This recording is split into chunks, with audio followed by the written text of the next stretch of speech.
effective as the nuclear-armed ballistic missile.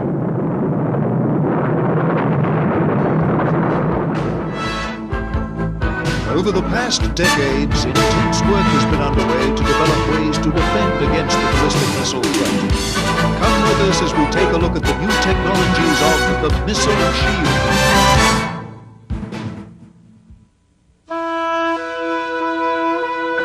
Protecting cities against the threat of enemy forces is as old as warfare itself. Since antiquity, fortifications and castles were the primary means of strategic defense. As cannon grew in power, fortified cities became more vulnerable to enemy attack. The advent of strategic bombers early in the century meant that new forms of defenses were needed.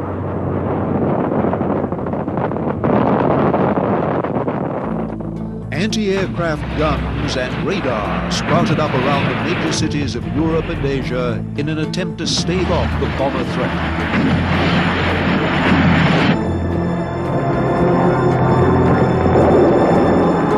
By the 1950s, anti-aircraft missiles were replacing guns.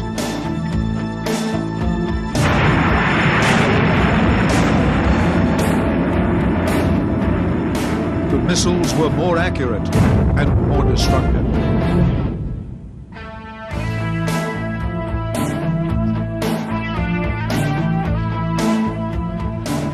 But missile technology was a double-edged sword. It could not only defend, it could attack. By the late 1950s, the United States and the Soviet Union had developed offensive ballistic missiles which could destroy one another's cities using nuclear warheads. It seemed to many that it would be impossible to defend against such devastating weapons. But others believed it would be possible to destroy one missile with another missile.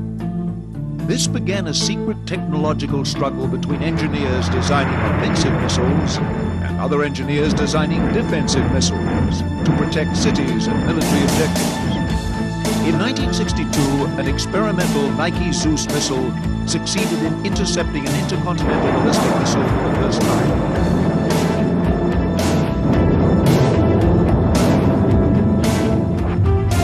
Nike Zeus was the first step in America's anti-ballistic missile program. By the late 1960s, Nike Zeus evolved into the Sentinel program. Sentinel used two missiles. Long-range Spartan attacked the incoming missile up in space, outside the atmosphere. The smaller Sprint missile then attacked any missiles that penetrated the Spartan barrier.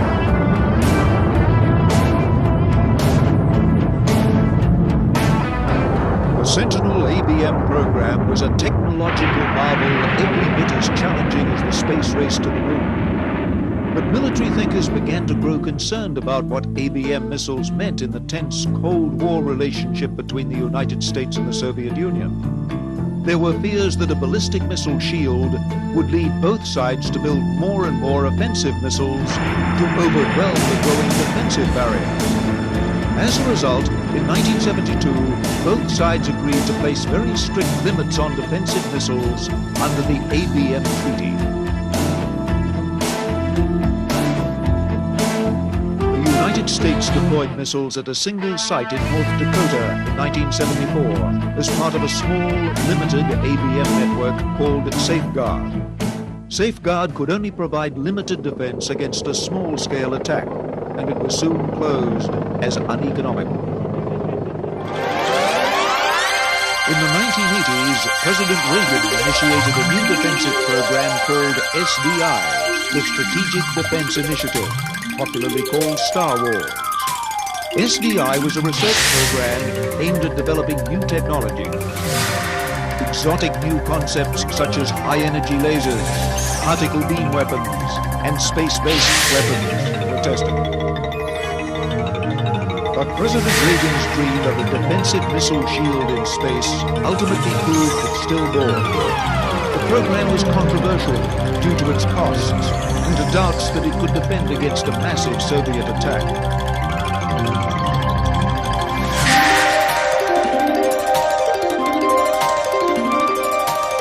The enormous political changes in Eastern Europe and the Soviet Union in the late 1980s marked an end of the Cold War and an end of the Cold War threats. But with the end of the Cold War came reminders of other threats.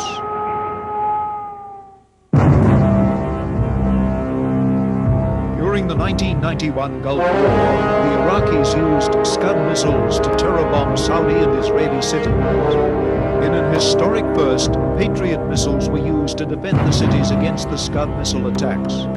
The Gulf War was a reminder that the United States has no means to defend its own cities against ballistic missiles. While the Patriot has some capability against very short-range missiles like the Scud, it is not designed to deal with the much faster intercontinental missiles. To defend American cities, a new system would be needed.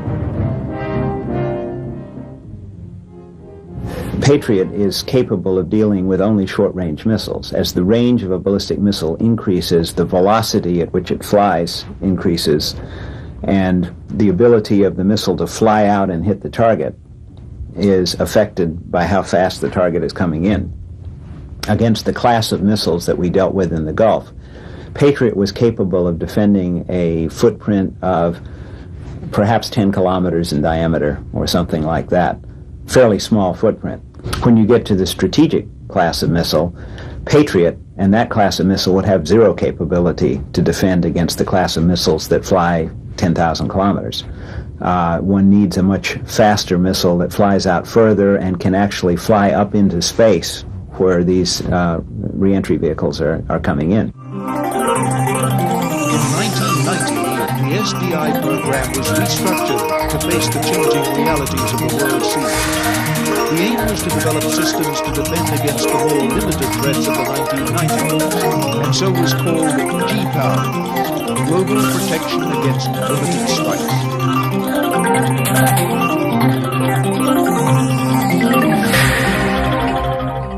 About 2 years ago, President Bush refocused the program from one which was intended to enhance deterrence, offensive deterrence, to one which was aimed at protecting the United States, our friends and allies, and our troops abroad against ballistic missile strikes, smaller ballistic missile strikes from whatever their source. The reason why that is of concern is the disintegration of the Soviet Union raises the concerns about the potential for accidental or unauthorized strike. The proliferation of ballistic missiles in the Third World has raised a concern that certainly in the theater early on, but in a time frame that we have to get ready for, the United States may be under continued threat from ballistic missiles, as we saw in the Gulf War. So that's the reason for being ready for ballistic missile defense. In order to understand how GPALs will work, it is necessary to understand how its target, the ballistic missile, works. After launch, the missile goes through a series of events which drastically change the nature of the target.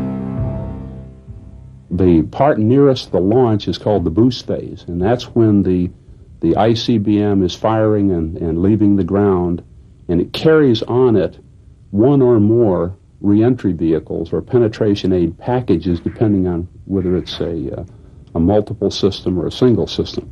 Once that it's carried that package up above the sensible atmosphere and gotten it into space, then the booster or boosters, because there may be multiple stages, are kicked off and ejected and fall to the earth, and that package that remains goes on into a ballistic trajectory. And frankly, you'll have to admit that technically it's a fantastic achievement to think that over ranges of 10,000 kilometers, those packages can be made to hit the ground within a few hundred meters of where you want them to go.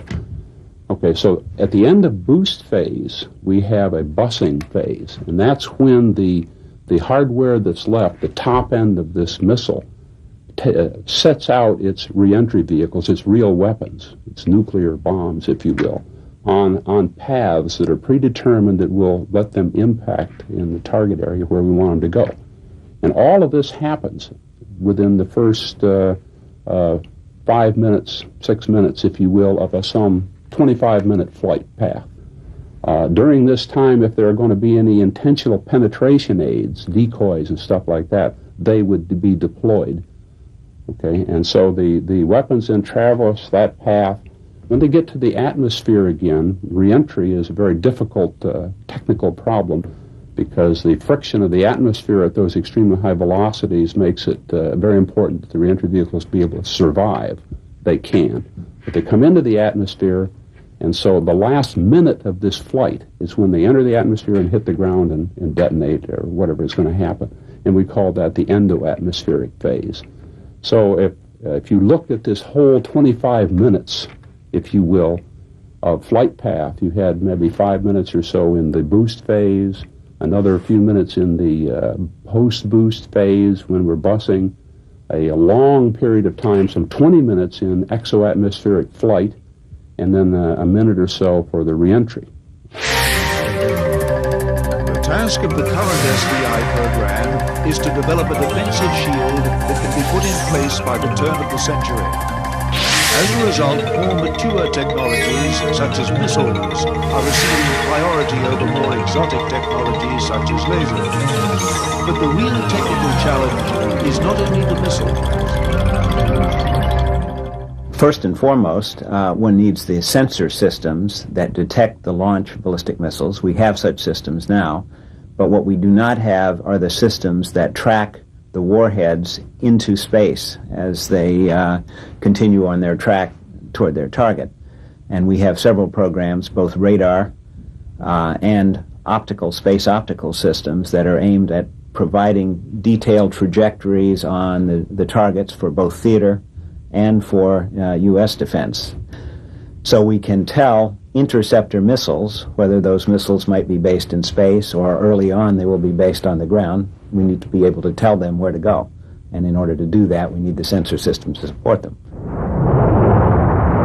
Space-based sensors have already been tested on several shuttle missions. The aim of these programs is to study what a ballistic missile looks like in flight when viewed by different types of space-based sensors.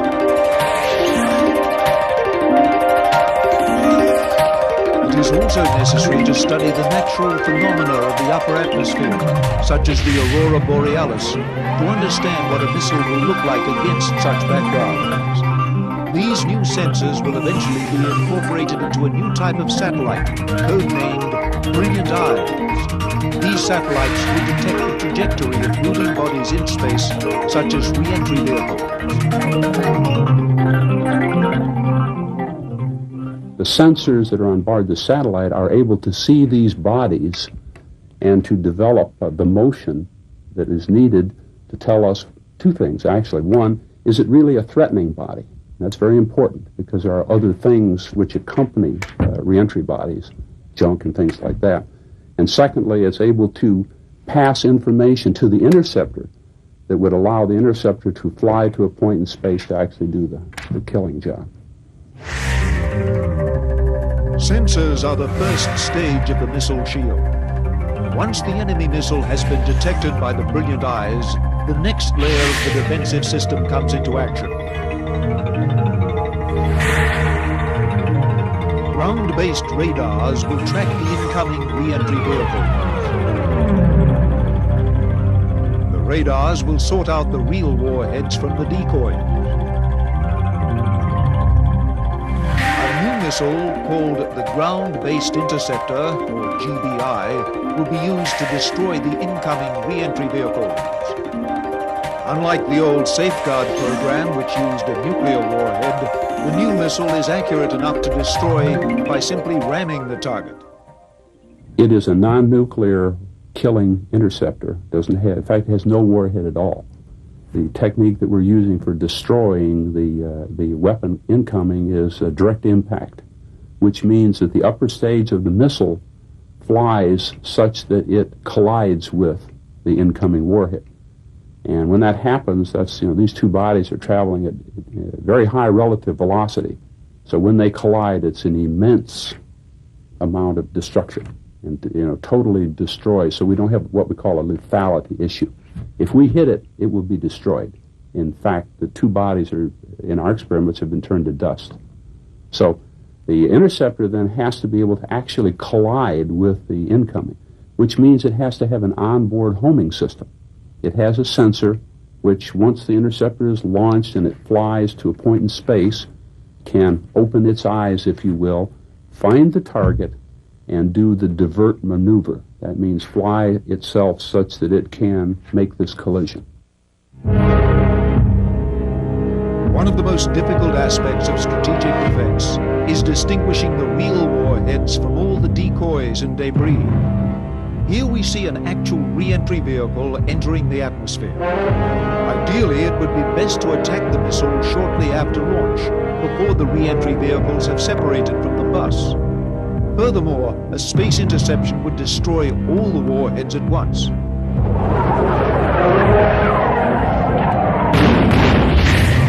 This would take a space-based interceptor. The next stage of the SDI effort, codenamed Brilliant Pebbles, is examining space-based interceptor. There's really nothing more elaborate about a space-based interceptor than a ground-based interceptor, except where it's based.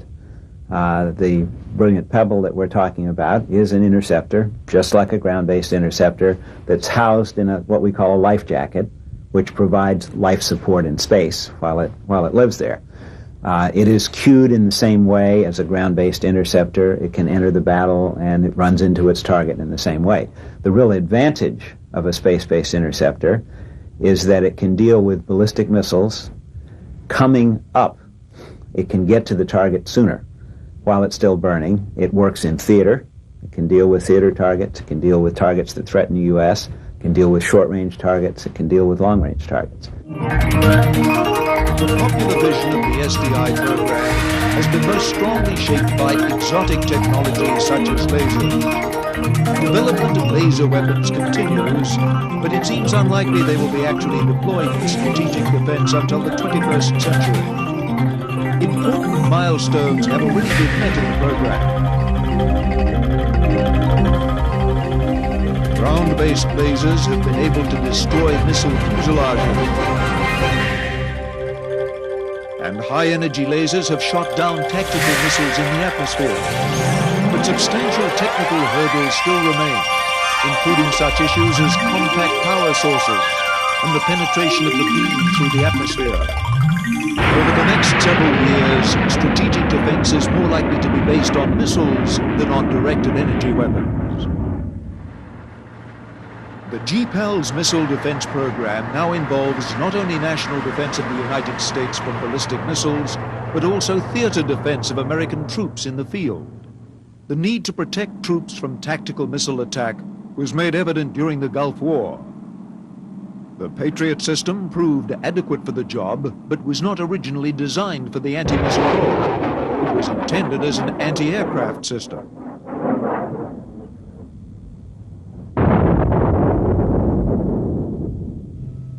The GPAL's program is now examining missiles specifically developed for the anti-missile mission as part of its theater missile defense program. As a first step, an improved version of the Patriot missile called T4E5 is being examined based on the lessons of the Gulf War. A completely new missile called the Errant is also being developed, which can be used in conjunction with the Patriot system.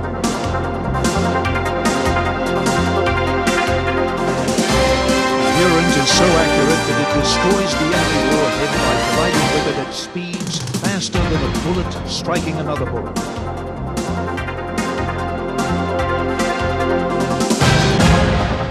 The PAC-3 version of Patriot and Errant will improve defense at lower altitudes, but it is best to engage and destroy the enemy ballistic missile as far away as possible. This limits the chance it will have to cause damage on the ground from falling debris or chemical warheads. This outer defense layer, beyond Patriot and Errant, is being explored in a program called THAAD, for Theater High Altitude Air Defense. The THAAD missile is designed to intercept the enemy ballistic missile far out in space. The THAAD program has been strongly influenced by lessons from defending Saudi and Israeli cities during the Gulf War. Well, one of the concerns that I had back during the war, if you go back and look at how we were laid out in Israel, we had 4 Patriot fire units to defend the Tel Aviv area, for example. And that really stretched each of those systems to its limit. What we're looking for in the THAAD program is a capability that goes, as you said, significantly higher, but with just one fire unit would cover an area significantly larger than even Tel Aviv. So you drop down to one fire unit capability versus the multiple that were established during the war. Pole 2. Pole 3. GN2's down. We're go for propulsion enable. One of the novel Pole 4. warheads being explored for Countdown. space interception 2. is Cameras called on. LEAP, 0. Low Exoatmospheric Projectile. This unusual little device is launched into space on the top of the missile and then steers itself into the target. 7. We have lock on the target. 5. High-speed cameras on. Batteries on. LEAP may extend the missile shield into new environments. Mounted on the nose of a Navy missile, LEAP could be fired into space from U.S. Navy warships. This missile shield could be rapidly placed over areas around the globe in the event of sudden conflicts, providing a supplement to land-based systems such as THAAD. As the ballistic missile threat spreads, more and more attention will be paid to anti-missile technology. Recent advances in missile technology are moving missile defenses from the realm of science fiction to the realm of reality. Firepower, the world's largest and most complete video cassette series on contemporary military technology. There are many more titles in this series which you can order now. If you want the latest in today's advanced weapon systems in the air, on land, and at sea, look no further. For program titles and information on how to order, call us at 1-800-377-7773 and get Firepower.